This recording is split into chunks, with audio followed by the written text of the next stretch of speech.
बढ़त लागत काम भइल फेरू फिर से कवनो गलत। का करबे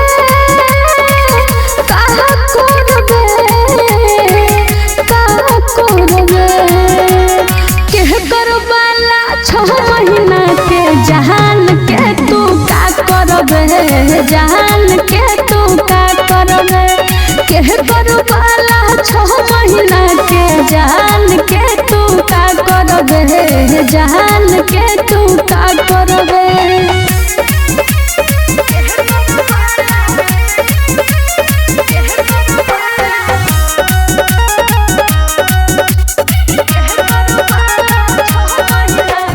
बता देबे तो का हो जाई थोड़ी न कुछ करे बरे कोना से खेललू पारा पारी जान के ही हम रहे बरे। पागल का बुझले बाहर हमके जे तोहके बता दी रे अगर बता दे हम तोहके तो बदनाम खुद से हो जाएंगे।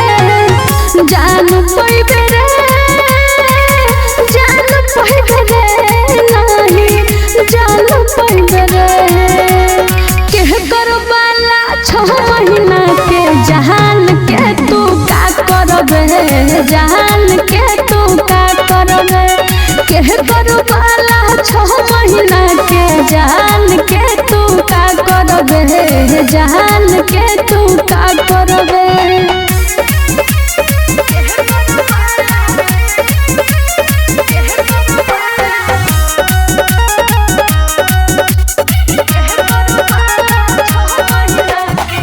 पता हम तो लगा ही ले हम ऐसे चाही वैसे रे ऐसा मान कोले साहिल 2 दिन बीती जैसे रे।